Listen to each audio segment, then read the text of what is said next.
Pour sa 4e édition, 24 heures sur la Terre vous donne rendez-vous le 5 décembre 2014 à midi. Pendant 24 heures, retrouvez en duplex ceux qui font tourner le monde. Chercheurs, ONG, artistes, lanceurs d'alerte, éco-citoyens. Pendant 24 heures, suivez-nous en direct sur www.terre.tv. Pendant 24 heures, le soleil ne se couchera pas. Pendant 24 heures, il sera toujours midi quelque part sur la planète. Et le 5 décembre, dès midi, rendez-vous à l'Alcazar, à Marseille.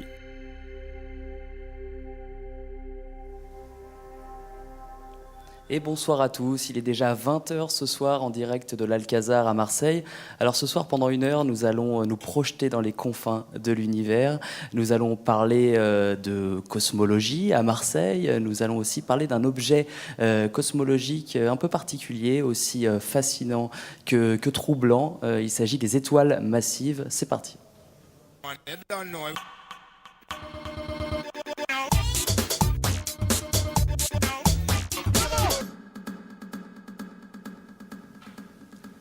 Alors sur ce plateau, 2 personnes de renom dans l'astrophysique et dans l'astronomie ici à Marseille. Marie-France Duval, bonjour. Bonjour. Alors vous êtes présidente de l'association Andromède, qui est une célèbre constellation, mais aussi une association très dynamique dans la cosmologie ici. Alors qu'est-ce que ça veut dire Andromède? Rappelez-nous le... Donc c'est, alors attendez parce que je l'ai noté, c'est association nouvelle. Vous me dites si je me trompe, hein, pour la diffusion des recherches de l'Observatoire de Marseille, des expositions et le développement des expositions. Donc c'est déjà tout un programme et on très reviendra très sur toutes vos missions qui sont très très larges et importantes ici à Marseille. Annie Zavagno, bonsoir. Bonsoir. Alors vous êtes directrice adjointe du LAM, le laboratoire d'astrophysique de Marseille, et vous étudiez en particulier la formation des étoiles massives. Alors qu'est-ce que c'est que les étoiles massives? Est-ce que le Soleil est une étoile massive déjà? Alors le Soleil n'est pas une étoile massive. Les étoiles massives sont définies, justement, on utilise le Soleil comme calibrateur. Et les étoiles massives sont les étoiles qui sont plus massives que 8 fois la masse du Soleil. Voilà. Et alors, ces étoiles massives, vous, c'est surtout la formation que vous étudiez. Qu'est-ce qu'elles ont de si particulière, ces formations d'étoiles massives? Alors, la formation est particulière parce qu'on a très bien compris sur le plan théorique comment se forment les étoiles peu massives, donc typiquement les étoiles comme notre Soleil. Donc, on sait bien les décrire avec des modèles. Mais lorsqu'on s'attaque à la formation des étoiles plus massives, donc des objets qui font 8 fois et puis beaucoup plus de fois la masse du Soleil, là, on bute sur une incompréhension théorique. Les modèles nous disent que ces étoiles ne devraient pas se former, et pourtant on les observe. Donc c'est pour ça qu'on s'intéresse beaucoup à essayer de comprendre comment elles parviennent à se former. Et justement, pour comprendre leur formation, on y reviendra tout à l'heure, mais on utilise des télescopes infrarouges justement pour capter les signes de ces formations. On y reviendra tout à l'heure. Marie-France Duval, présidente donc, de l'association Andromède. Donc on va revenir sur toutes vos missions, vos actions, mais déjà ce qu'on peut dire, c'est que vous faites vivre toujours l'observatoire à Marseille, parce qu'il faut rappeler qu'il y a un observatoire encore à Marseille et qui fonctionne. Oui, on l'appelle l'Observatoire historique, qui se trouve au Palais Longchamp, à côté du jardin et des musées d'histoire naturelle et des beaux-arts. Cet observatoire a été implanté en 1864, faisant suite à un observatoire qui était rue Montée des Accoules, près du Vieux-Port. Donc, dans cet observatoire, il y a une coupole qui existe depuis 1872 et qui fonctionne et qui permet d'observer les soirs où il fait beau, les étoiles, les planètes, enfin ce qu'on peut voir à Marseille. Et puis nous avons un instrument, un télescope historique qui lui n'est plus en fonctionnement depuis 1965, après avoir fonctionné pendant un siècle. Alors et qui peut se voir. C'est le fameux télescope de Foucault. C'est le fameux télescope de Léon Foucault, dont Léon Foucault a fait le miroir à Paris. Ce télescope avait été fait à Paris en 1862. Il est venu à Marseille en train. Et à cause du directeur de l'Observatoire de Paris, M. Leverrier, qui avait souhaité avoir des cieux meilleurs que ceux de Paris pour observer et apprendre de nouvelles choses sur le ciel. Urbain Le Verrier, oui, c'est très connu, parce c'est lui qui a découvert une des planètes. Il a découvert solaire. par le calcul la planète Neptune en 1846. Ouais. Et alors donc du coup cet observatoire est ouvert au public, on peut aller... Cet observatoire est ouvert au public depuis 30 ans environ, mais à des heures et à des moments spéciaux et dans des locaux séparés là où se trouvaient les chercheurs. Les chercheurs sont partis en 2008 sur le site de Château-Gombert, là où se trouve ma collègue actuellement. Et dans les quelques locaux ont été laissés pour la diffusion de la culture scientifique, tandis que les locaux principaux sont maintenant attribués à un institut qui s'appelle l'IMERA. Alors vous avez dit, aujourd'hui, les observations se font pas sur la lunette de Foucault. Pas sur le télescope de Foucault, mais sur à la une autre lunette historique. Voilà. Nous, ce soir, s'il faisait beau, eh bien, il est prévu une observation, malheureusement. Qu'est-ce qu'on peut observer Eh bien, à Marseille, typiquement, nous observons la Lune, les planètes, en fonction des planètes que l'on voit en cours de l'année. Et puis, quelques nébuleuses, la galaxie d'Andromède, qui peut être parfois visible, quelques étoiles doubles, quelques amas d'étoiles. Enfin bon, il y a quelques petites choses qu'on a observées, malgré un ciel très pollué par la lumière de Marseille. Très pollué, 2 ans plus pollué depuis 30 ans. Alors, on va parler à présent d'un problème qui préoccupe de plus en plus les astronomes. C'est la pollution spatiale, et ça préoccupe une personne en particulier qui travaille à l'Agence spatiale européenne. Alors, je ne sais pas si on l'a en ligne là. Il s'appelle Holger Krag. Holger Krag, est-ce que vous êtes ici? Est-ce que vous m'entendez? Mr. Krag, can you hear us? Yes, I can. Bonjour. Bonjour. Alors, vous êtes le directeur du You're département des débris spatiaux à l'Agence spatiale européenne. Vous nous appelez donc d'Allemagne, European Space il me Agency. You're semble. calling from Germany, right? That's right, yes. C'est exact, oui, je vous appelle d'Allemagne. Bonsoir. Where are you exactly in Germany?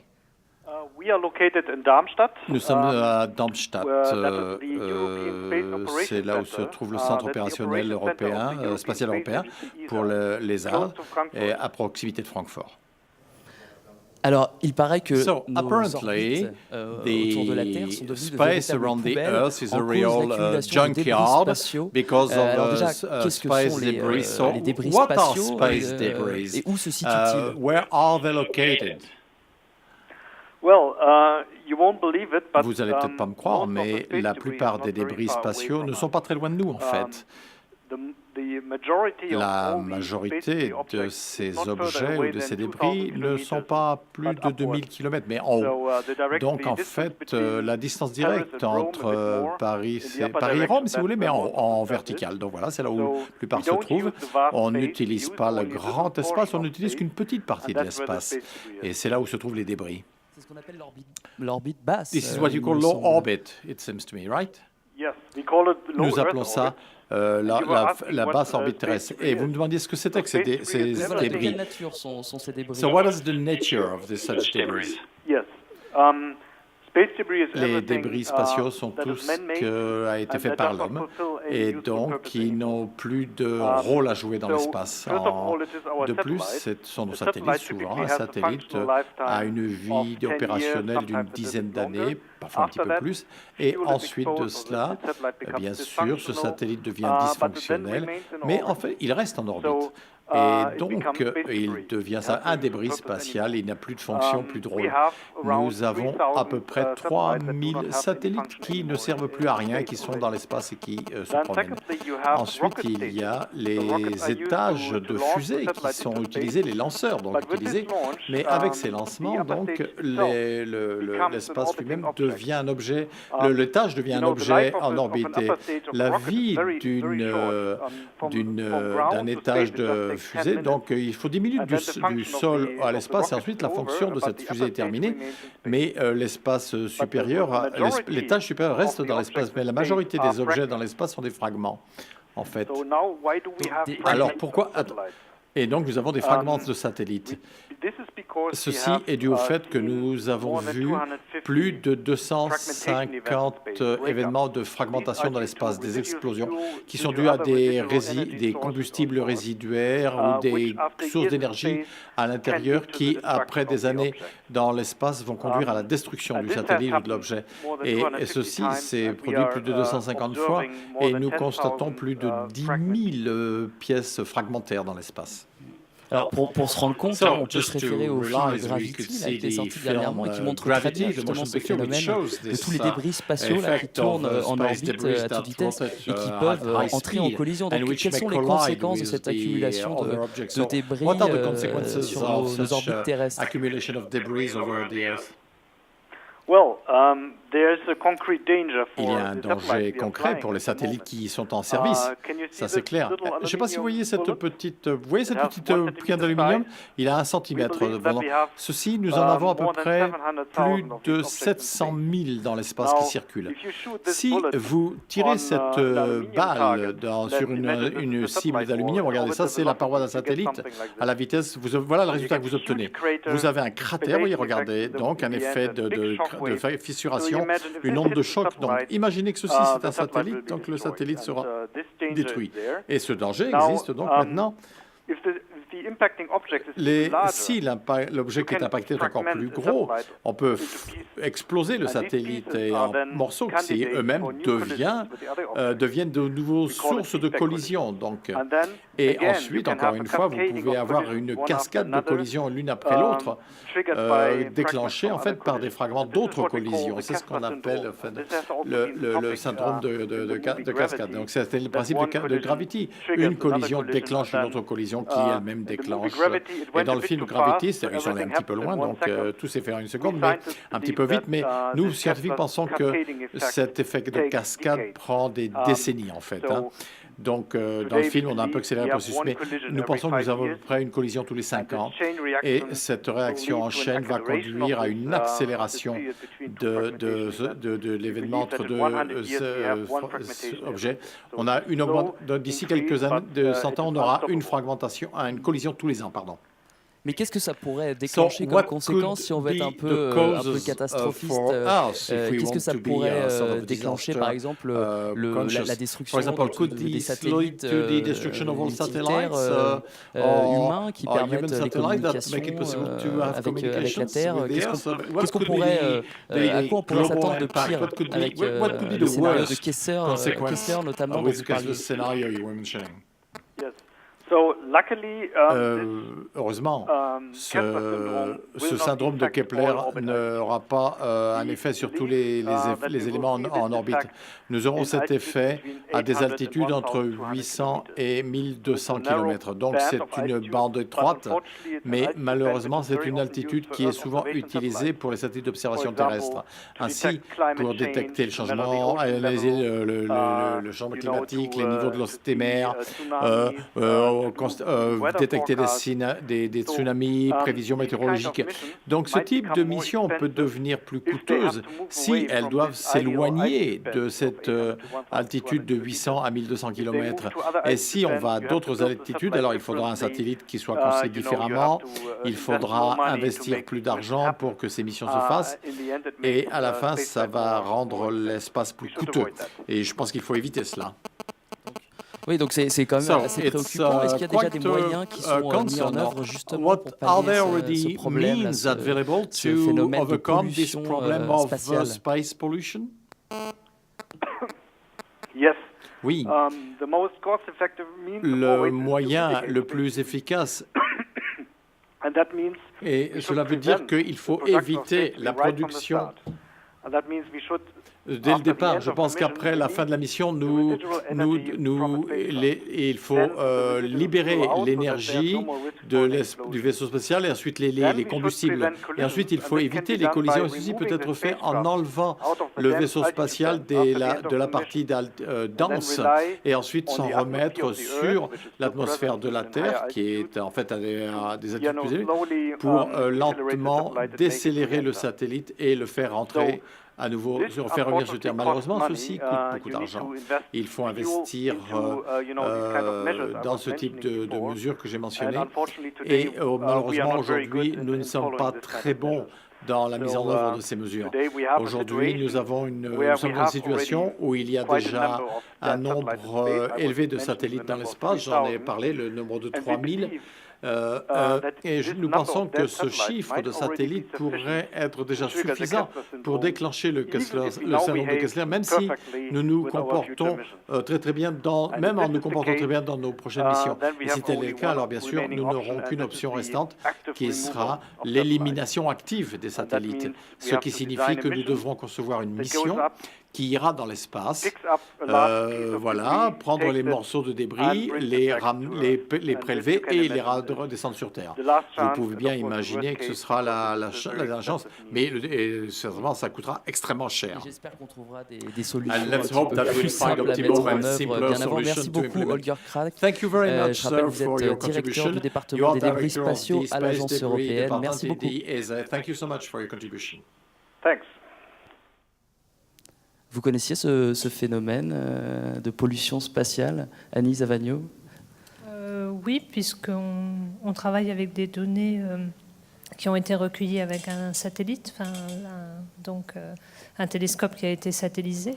Donc on connaît ce problème, et comme tous les problèmes de déchets en fait sur Terre, là c'est une pollution dans l'espace, mais c'est quelque chose qui est très connu. Oui. Oui, partout où l'homme se rend, d'une manière ou d'une autre, forcément, il laisse des traces néfastes.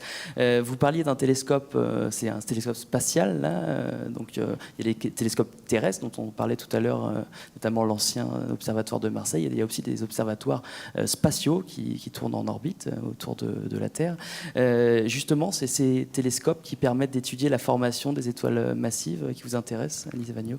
Oui, alors je ne sais pas si on en parlera tout de suite. En fait, on a une difficulté avec l'atmosphère terrestre qui est bienveillante pour les humains parce que c'est l'atmosphère qui leur permet d'exister sur Terre, mais qui n'est pas bienveillante avec les astronomes parce que l'atmosphère absorbe une partie du rayonnement. Alors, ça n'est pas un rayonnement visible auquel notre œil est sensible, mais un rayonnement à d'autres longueurs d'onde, en particulier les longueurs d'onde infrarouges, donc au-delà du rouge, les grandes longueurs d'onde. Et c'est dans ce domaine, en fait, on verra tout à l'heure que les étoiles se forment dans des cocons, en fait, des condensations de matière qui sont très froides, donc de l'ordre de moins 250 degrés Celsius, et que pour accéder au rayonnement dans cette gamme de température, il faut aller dans les très grandes longueurs d'onde. Et l'atmosphère bloque ces longueurs d'onde, c'est-à-dire que si on reste sur Terre, on ne peut pas accéder à ce rayonnement. Donc il faut la méthode que l'on a trouvée pour résoudre ce problème, c'est aller au-delà de l'atmosphère, donc mettre des télescopes dans l'espace pour pouvoir regarder directement. Alors, c'est la 30e édition là, du festival 24 heures sur la Terre ce soir. On a tendance à toujours revenir 30 ans, au fil des plateaux, 30 ans en arrière pour voir ce qui s'est passé dans le domaine qu'on aborde. Là, il y a eu 4 missions spatiales majeures en 30 ans, des missions infrarouges. Vous pouvez nous en dire quelques mots, nous les présenter? Oui, il y a eu 4 missions. Il y a eu une première mission qui a été lancée en 1983, qui est la mission IRAS. Donc, c'était une mission américaine avec un petit télescope qui faisait 60 cm de diamètre et qui a observé dans différentes bandes de longueur d'onde dans l'infrarouge, des bandes qui ne sont pas accessibles depuis la Terre. Et on a obtenu le premier relevé du ciel dans les longueurs d'onde infrarouges, donc c'était quelque chose d'assez extraordinaire.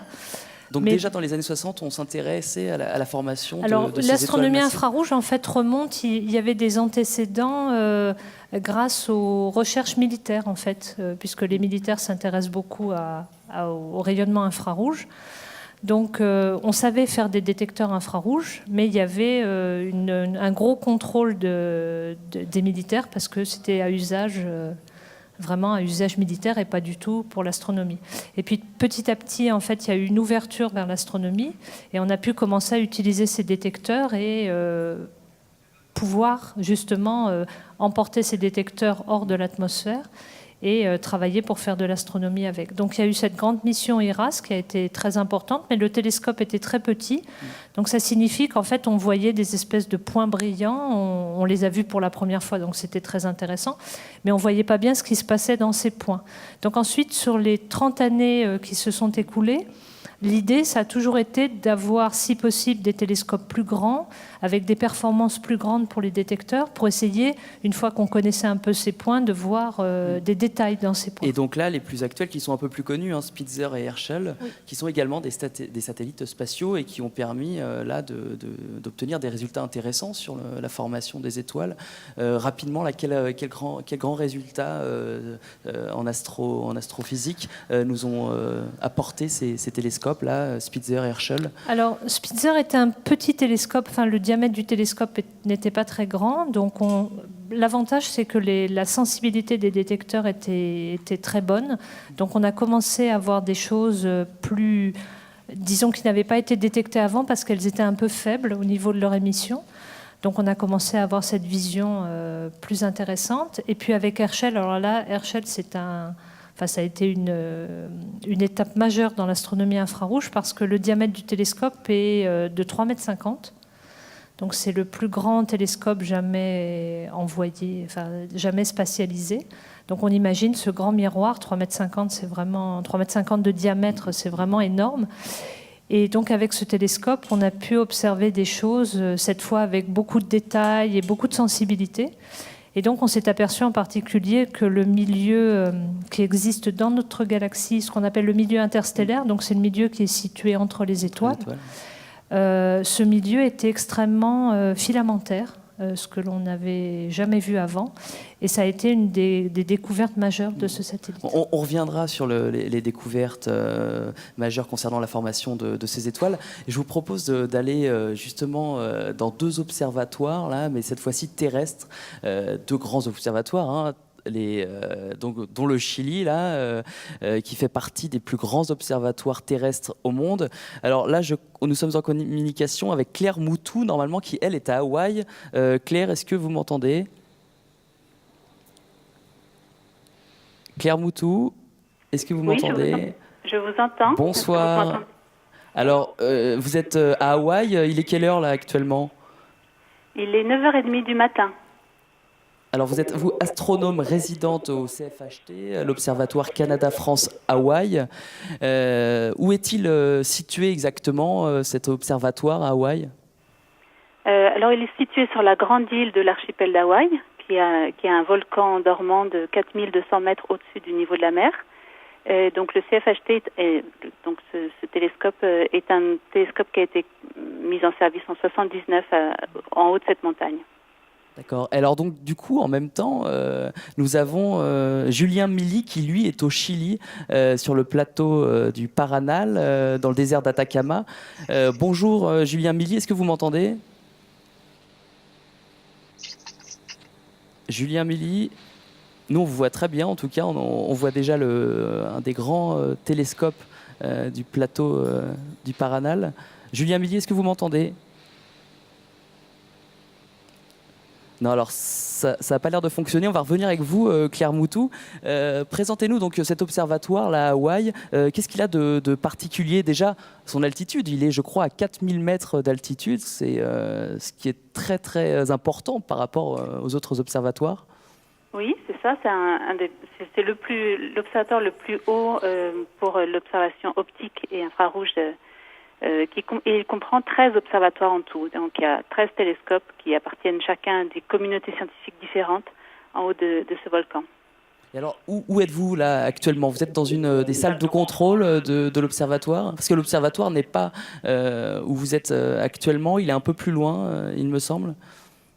C'est ça, oui. Le CFHT est opéré à distance. Et donc là, je me trouve dans les bureaux du CFHT qui sont à Waimea, donc à une distance d'à peu près... La musique s'est déclenchée dans la salle de contrôle ? Non, je ne sais pas, c'était dans la ligne du téléphone. Voilà, la salle de contrôle se trouve à Waimea, qui a 800 mètres d'altitude, une altitude où il est beaucoup plus agréable de travailler, de passer la nuit et de faire de la bonne science. Alors, qu'est-ce qu'on étudie dans cet observatoire ? Alors, c'est un observatoire qui est utilisé donc en mode service. On fait toutes les observations pour les observateurs à distance. Et on utilise 3 instruments pour cela. Pour l'instant, 3 instruments. Il y en a 2 autres qui sont en train d'être construits, qui vont être montés prochainement. Pour l'instant, on a 2 imageurs et un spectrographe. Et on étudie à peu près tout dans l'univers, de la cosmologie, la distribution de la matière noire dans l'univers, jusqu'au petit corps du système solaire, en passant par le champ magnétique des étoiles et les exoplanètes, évidemment. Alors, Annie Zavagno du laboratoire d'astrophysique de Marseille est avec nous sur le plateau. Elle étudie la formation des étoiles massives. Est-ce qu'on observe des étoiles massives ? Est-ce qu'on les étudie dans votre observatoire à Marseille, le CFHT ? À Hawaï, oui, tout à fait. On étudie les étoiles massives de deux façons ici. Déjà en observant la région où elles se forment avec l'imageur infrarouge, WIRCam, et aussi d'une façon un peu unique au monde, on observe les étoiles avec un spectropolarimètre. Il s'appelle Espadon et il permet de mesurer le champ magnétique des étoiles massives comme des étoiles moins massives comme le Soleil. Et ça a permis de mesurer pour la première fois et de façon assez précise comment se caractériser le champ magnétique, qui est un procédé physique très important pour comprendre l'évolution des étoiles. Vous avez obtenu des résultats importants là récemment en astrophysique, des observations qui ont apporté des publications marquantes et intéressantes pour la discipline. Oui, alors le CFHT est très connu pour sa distribution de la matière noire et la mesure des micro-lentilles, des lentilles gravitationnelles qui sont imagées par Megacam en particulier. Il y a eu aussi cette année un résultat important sur une exoplanète qui a été découverte par WIRCam, donc avec l'imagerie infrarouge. Une exoplanète qui a la particularité d'être très très loin de son étoile, donc on se demande si elles sont vraiment liées ou si la planète est flottante.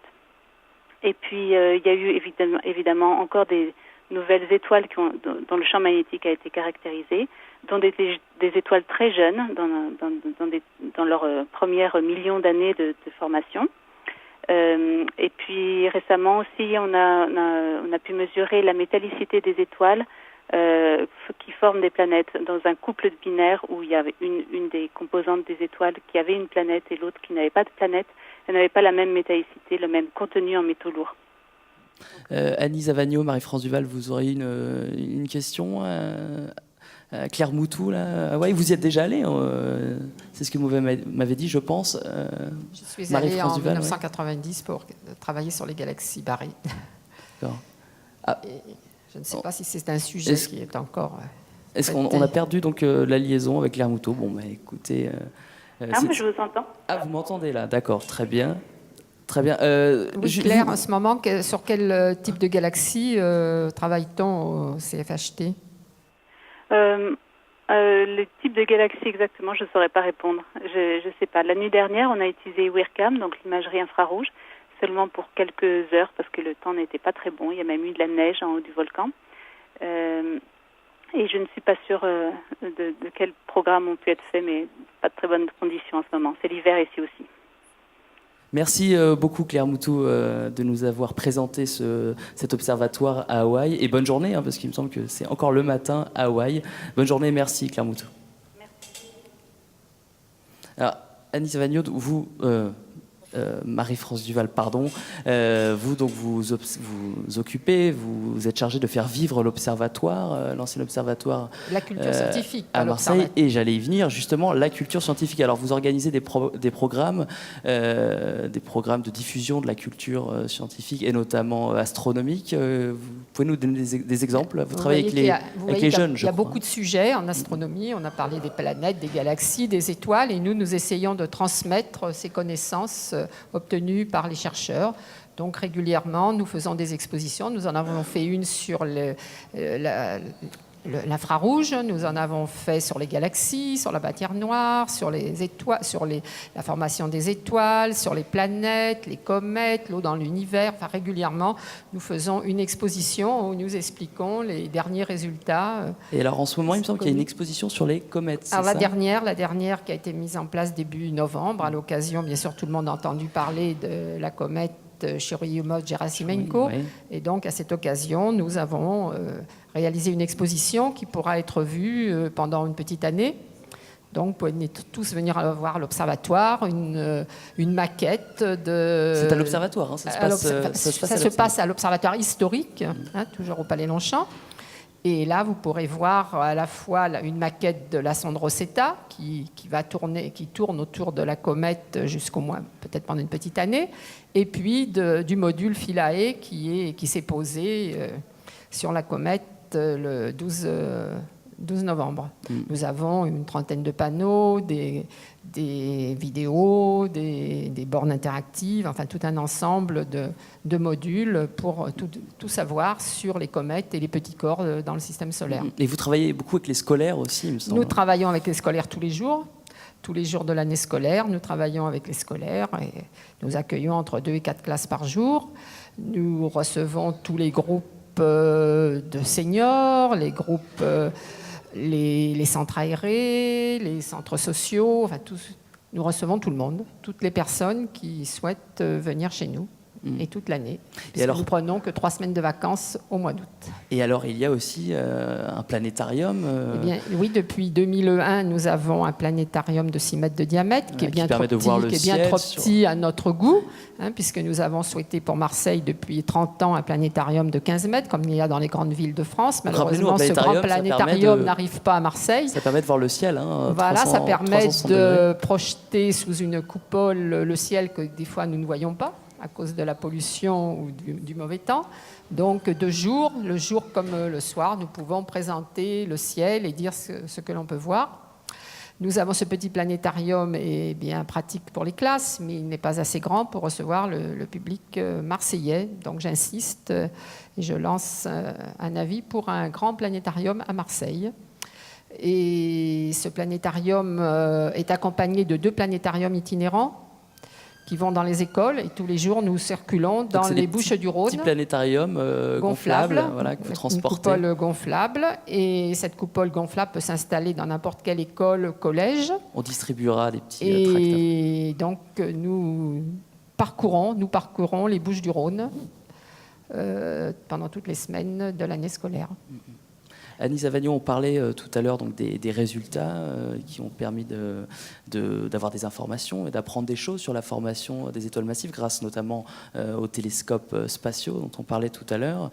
Qu'est-ce qu'on a appris d'autre là, ces dernières années, justement, sur cette formation? Qu'est-ce qu'on sait aujourd'hui de la formation de ces étoiles massives? Alors, ce que l'on a appris beaucoup avec Herschel, c'est déjà de voir où ces étoiles se forment. On a pu observer le plan de notre galaxie dans son ensemble avec Herschel. Donc on a bien visualisé où se trouvent ces étoiles. Et ce qui est très important à comprendre pour la formation des étoiles massives, c'est que c'est un processus dynamique et c'est un processus évolutif. Donc ça varie au cours du temps.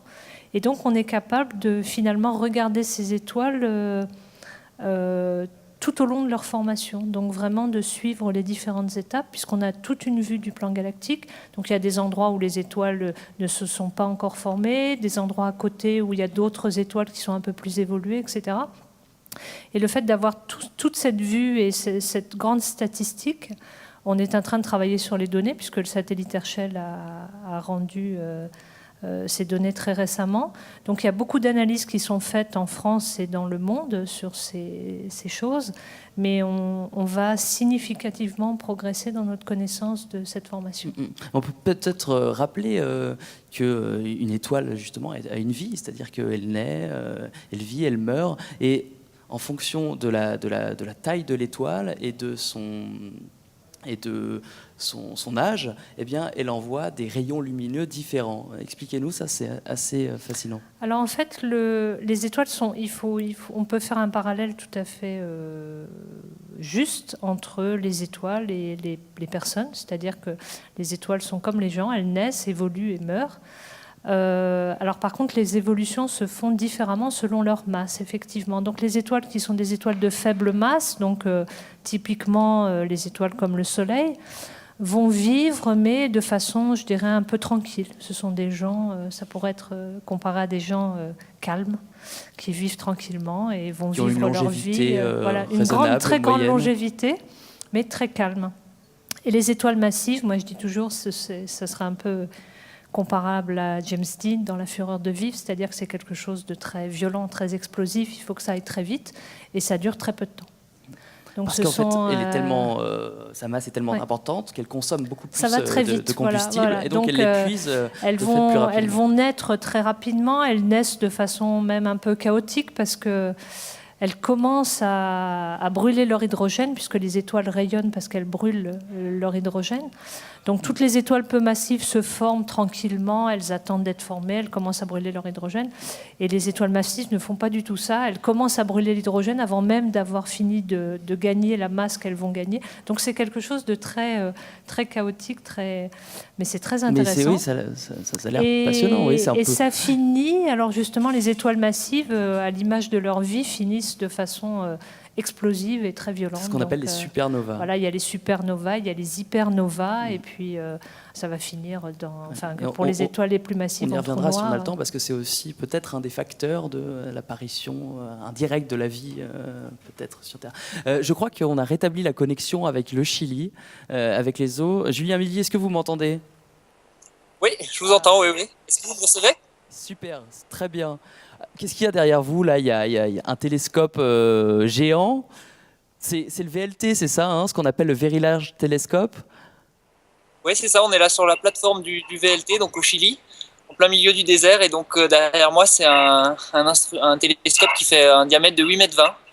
Il y en a 4 comme ça installés sur la plateforme. Donc, vous pouvez nous faire une petite visite voilà, du plateau ? Oui, il y en a un petit peu à côté là. Et puis donc il y en a 4 et il y a des plus petits qui ressemblent à des petits dômes là. Est-ce que vous les voyez ? Très bien, oui. C'est ce qu'on appelle les télescopes auxiliaires, ça, hein, les 4 petits. Et il y a 4 plus gros télescopes. Alors vous êtes spécialisé dans les exoplanètes, c'est ça ? Oui, je m'intéresse à la formation planétaire et l'étude des disques, notamment des disques de débris qu'on trouve autour des étoiles. Et comment fonctionne cet observatoire ici ? Quel type d'instruments il y a dans cet observatoire-là, et notamment à Paranal, au Chili ? Alors, il y a énormément d'instruments. En fait, sur chacun des 4 télescopes, on a toute une suite de plusieurs instruments. Et chaque nuit, on va décider quels instruments utiliser. Alors, les chercheurs et les scientifiques qui font des observations ici, ils sont situés partout dans le monde. Et ils ne se déplacent pas forcément ici pour venir faire leurs observations. Mais ils vont demander à faire ce qu'on appelle des observations de service. Et donc, dans ce cas-là, ça va être des astronomes de l'ESO, puisque cet observatoire appartient à l'ESO, l'Observatoire européen austral. Donc ces astronomes vont faire les observations pour les scientifiques qui en font la demande. Et donc c'est essentiellement des instruments qui fonctionnent dans la lumière visible et l'infrarouge proche jusqu'à l'infrarouge moyen. Donc ça, c'est des longueurs d'onde auxquelles l'œil n'est pas sensible, l'œil humain. Alors, et en termes de science, il y a énormément de différentes sciences qu'on peut faire avec ça. Donc moi, je m'intéresse plus particulièrement aux techniques de détection d'exoplanètes par des méthodes de haut contraste et de haute résolution angulaire. C'est-à-dire qu'on veut arriver à distinguer des corps, des planètes, par exemple, très très faibles à côté d'étoiles très brillantes. Donc on a besoin d'arriver à distinguer des détails très très fins à côté d'un phare d'une étoile très très brillante. Donc on a besoin de haut contraste. Et alors, après, il y a... Oui, allez-y, je vous en prie. On peut faire de la spectrographie également, on peut avoir des images de grands champs. Il y a toute une suite d'instruments qui couvrent à peu près tous les domaines de l'astrophysique. Bon, ça a coupé, mais en même temps, voilà, c'est compréhensible. Il est quand même dans une zone totalement désertique, le désert d'Atacama. Ah, non, il est revenu. Oui, non. Ouais, je vous entends toujours, en fait. Oui. D'accord, donc là, on vous entend, on vous voit plus. Si, on vous voit. Effectivement. Donc vous parliez des derniers instruments. Je crois qu'il y a aussi un tout nouvel instrument qui s'appelle Sphère. Vous pouvez nous le présenter ? Oui, exactement. Donc Sphère a été installé en début d'année sur un des grands télescopes ici. Et ça va être justement un chercheur d'exoplanètes. C'est un instrument qui est spécialisé dans la détection d'exoplanètes et la détection de disques protoplanétaires ou bien de disques de débris. Donc pour ça, il est doté d'un système spécial qui s'appelle de l'optique adaptative. Et alors l'optique adaptative, ça va nous permettre de corriger la turbulence atmosphérique. Parce que même si on est dans un des meilleurs sites d'observation au monde, où la turbulence atmosphérique est la plus faible possible, elle est quand même présente. Et donc pour arriver à exploiter au mieux le diamètre de ces télescopes, on a besoin de corriger en temps réel les déformations de l'image qui sont induites par la turbulence qui se passe dans les couches de l'atmosphère. Et donc ça, c'est fait grâce à un miroir déformable qu'on va corriger en temps réel, très très rapidement, environ il est rafraîchi toutes les millisecondes, pour adapter la forme à la turbulence, et puis donc obtenir une résolution et une résolution très très bonne pour arriver à distinguer des détails très très fins et très proches d'une étoile. En pratique, ce qu'on cherche à faire, c'est donc arriver à distinguer des planètes qui sont situées à quelques millièmes de seconde d'angle, à quelques dixièmes de seconde d'angle d'une étoile. Et alors, vous, qu'est-ce que vous faites ici à l'ESO au Chili? Vous êtes rattaché à un laboratoire français? Alors non, maintenant je suis entièrement détaché à l'ESO, donc mon travail en fait se divise en deux. Je passe une partie de mon temps à Santiago, dans la capitale, où là je fais mes recherches donc sur la formation planétaire. Donc là c'est essentiellement du travail de bureau avec mon ordinateur où je retraite les données. Et puis l'autre moitié du temps, là je suis à l'observatoire, donc à Paranal, là où je me trouve en ce moment. Et là je vais effectuer des observations. En général pas pour moi, pour des scientifiques qui en font la demande, des scientifiques européens, américains, et qui font la demande donc à l'ESO pour un programme spécifique d'observation. Et moi je réalise les observations pour eux. Et écoutez, merci beaucoup Julien Milly de nous avoir permis cette petite visite du plateau de Paranal dans le désert d'Atacama. Vous pouvez nous faire une dernière petite, un petit tour là des observatoires qui sont autour de vous? Ouais, pas de problème, je vais me lever pour vous faire un petit tour de la propriété. Donc comme je vous disais ici, ça c'est les petits télescopes, ils font 1,80 m de diamètre. C'est des petites boules, la particularité c'est qu'on peut les bouger comme ils sont mobiles, ils sont petits et mobiles. Donc on va pouvoir les placer un petit peu où on veut pour arriver à faire une technique qui s'appelle de l'interférométrie, avoir une résolution angulaire encore meilleure. Et puis donc là, vous avez les AT. Alors ils portent tous des noms mapuche, il y a Antu, Melipal, Cuyan. Et donc là, j'espère que la connexion va passer toujours parce que je suis un peu plus loin. Ça marche. Là, c'est le reste de la plateforme. Donc vous avez les deux autres grands télescopes. Et puis on voit également un plus petit qui est le VST, qui est un télescope grand champ, pour faire des sondages de beaucoup d'étoiles. Bon, très bien. Merci beaucoup Julien Milly de nous avoir accueillis chez vous au Chili. Merci et bonne journée. Merci à vous. Au revoir. Au revoir. Marie-France Duval, il me semble que vous allez vous y rendre là oui, bientôt, prochainement. En touriste. Ah, en touriste. touriste. Février. J'y suis déjà allée une fois en touriste. Vous allez faire un tour à Paranal, là, au VLT? Oui, parce que j'accompagne un groupe et nous allons visiter différents observatoires professionnels, faire des observations amateurs et visiter le nord du Chili. Alors là, on va écouter une interview d'une personne qui pense avoir trouvé un système original pour se rendre dans l'espace. Il s'agit de l'ascenseur social, je ne sais pas, spatial. Je ne sais pas si vous en avez déjà entendu parler. On regarde ça tout de suite.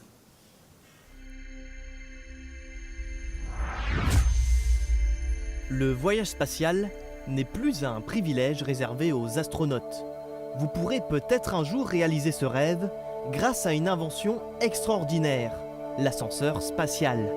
Obayashi, une entreprise de construction japonaise, assure pouvoir le construire d'ici 2050.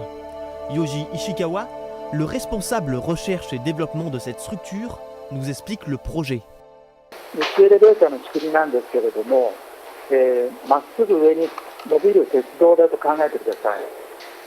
基本となるのはケーブルです。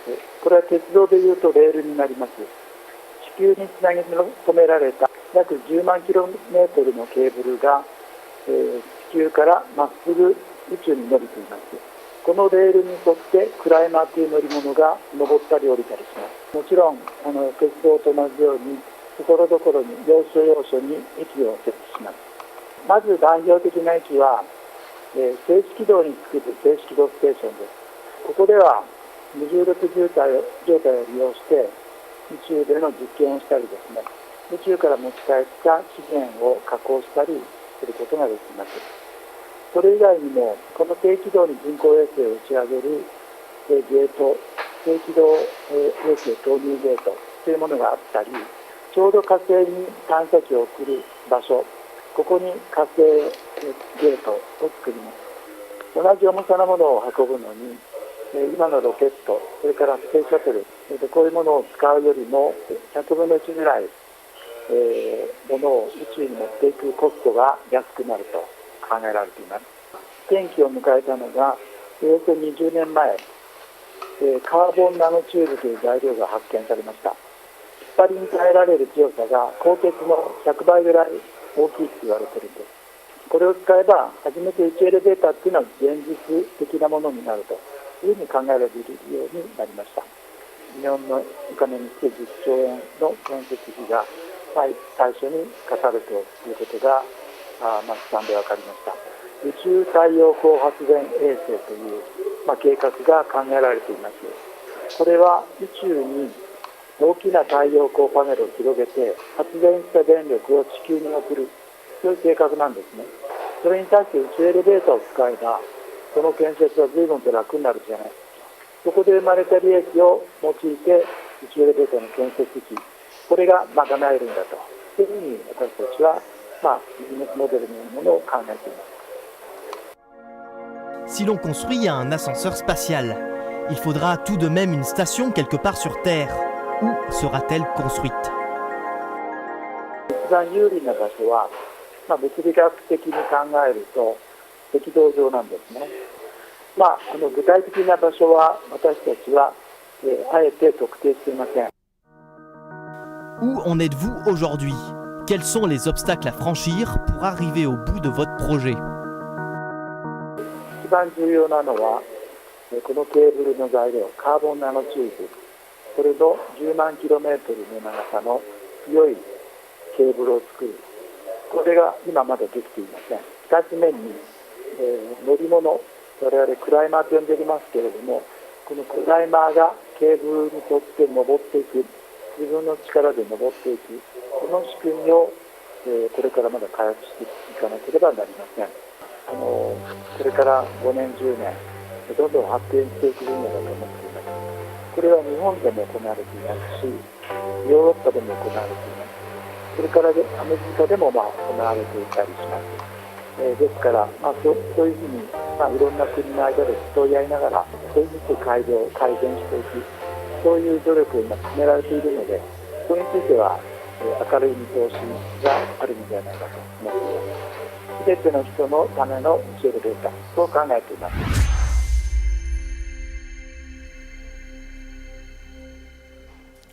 Voilà l'ascenseur spatial. ça vous inspire? Pas tellement. Écoutez, on verra. Pourquoi pas, hein. Ces nanotubes de carbone qui sont comme ça envoyés à partir d'une base terrestre jusque dans l'espace. Marie-France Duval, on a parlé dans la diffusion de la cosmologie à Marseille, on a beaucoup parlé des scolaires. Il y a aussi des conférences qui sont données pour le grand public et je crois qu'il y en a une même ce soir où vous allez vous rendre juste après. Là. Oui, il y a déjà une conférence qui a commencé sur les derniers résultats de la sonde Rosetta. Alors pour le public, nous avons un programme toute l'année également. Le vendredi soir pour les conférences, les mercredis après-midi, tous les mercredis après-midi, les vacances scolaires. Et nous participons à un grand nombre de manifestations de type régional ou national. Journée des planétariums, nuit des musées, nuit des étoiles, fête de la science qui s'échelonnent tout au cours de l'année. Et nous accueillons en général gratuitement le public à ces occasions. La prochaine conférence, là, il y a sur les comètes. La prochaine conférence, c'est sur Mars. Sur Mars. Mars, les résultats du robot Curiosity, qui depuis plus d'1 an se déplace à la surface de Mars. Et donc la prochaine conférence, début janvier, donc, il y a toujours sera sur Mars. Vous essayez quand même de faire un écho à l'actualité en toujours, général. Toujours. Chacune de nos conférences se termine toujours par les derniers résultats sur un sujet donné. Et fin janvier, nous aurons M. Spiro, qui viendra nous parler du fameux boson de Higgs dont on a tant parlé il y a un peu plus d'1 an. Et dont qui est on a quelque chose de très important tout pour l'origine de l'univers.